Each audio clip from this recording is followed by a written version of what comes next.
Esse meu achado é um dos momentos mais ilustrativos de como a ganância foi prevalecendo a ética, aniquilando a transparência e favorecendo o compadrio na República Brasileira.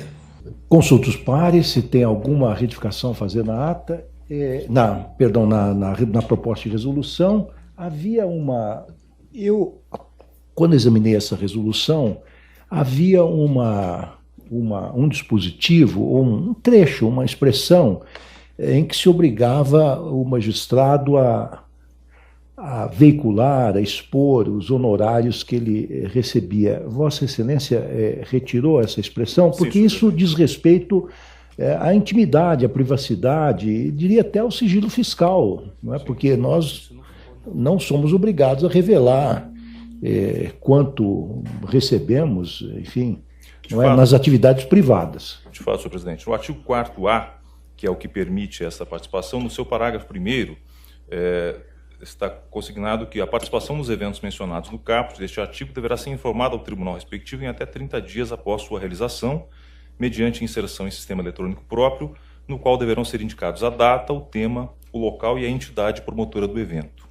Então, a preocupação que Vossa Excelência lançou foi devidamente considerada e nós ajustamos a redação nesse Evidentemente sentido. Que isso não imuniza qualquer magistrado de eventuais abusos que estarão sempre sujeitos a uma atividade correcional, né? Mas uma atividade normal, docente, é uma atividade privada, prevista na Constituição e na própria lei orgânica da magistratura, e a remuneração que advém dessa atividade, ela será evidentemente exposta num eventual processo disciplinar, mas jamais em caráter ordinário. Consulta os eminentes pares, estão de acordo? Conselheiro Alckmin. Inclusive, presidente, nessa ordem de preocupação de Vossa Excelência, me parece que a redação elaborada pelo conselheiro Carlos Eduardo atende perfeitamente, porque haverá a transparência no sentido de que o palestrante, né, o conferencista, deverá informar ao tribunal que fez a palestra. Essa participação está sendo equiparada à atividade docente, ou seja, estará sujeita, evidentemente, a todas as cargas tributárias daí decorrentes. Sim. E o magistrado prestará contas disso a quem de direito. Então, me parece que me atende perfeitamente, presidente. Então, eu acompanho na íntegra o conselheiro relator. Mais alguém quer se manifestar? Pois não, conselheiro Levenhag. Eu gostaria de fazer um rápido registro, senhor presidente, porque eu era favorável a que se constasse, disponibilizasse os valores recebidos em razão da palestra. Mas rendo-me a observação de Vossa Excelência, muito pertinente, e também, interiormente, eu registro que o magistrado é obrigado a comunicar, a disponibilizá-lo sua declaração de imposto de renda anualmente. Exatamente. Então, estaria lá. Então, estou de pleno acordo com isso.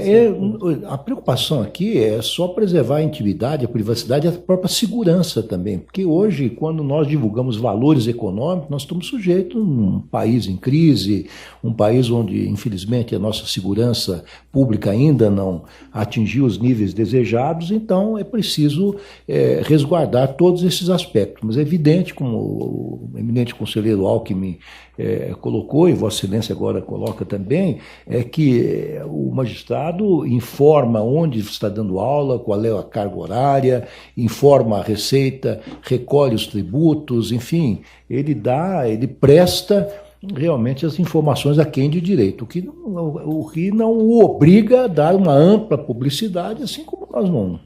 Porque, não é? Na atividade privada não há necessidade de se dar essa ampla publicidade. O problema que Lewandowski fingiu ignorar é o conflito de interesses, ou o encontro feliz de interesses, entre a atividade privada e a atividade pública. Não basta a Receita ter acesso às informações, a sociedade precisa saber se o juiz é isento para julgar as partes. Mas o ápice da cara de pau é a alegação de segurança. Ela ilustra como o interesse pessoal, no caso, o de enriquecer em segredo, prevalece aos princípios constitucionais e ao interesse do país, inclusive de preservar a credibilidade da justiça. Primeiro, porque os ministros de tribunais superiores dispõem de seguranças. Segundo, porque a preocupação em ser roubado após a divulgação de cachês confirma a intenção de faturar alto com palestras privadas usando o chamariz do cargo público. Terceiro, porque na hora da conveniência, Lewandowski admite que vivemos num país em crise onde, infelizmente, a nossa segurança pública ainda não atingiu os níveis desejados. Olha, era o 4º mandato do PT.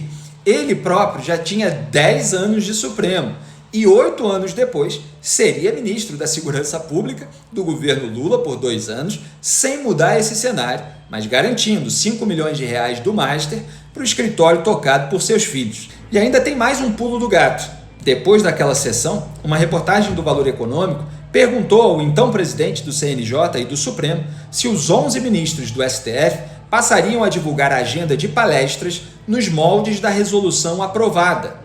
Lewandowski respondeu descaradamente que os ministros do STF não estão subordinados às resoluções do Conselho. Sem brincadeira.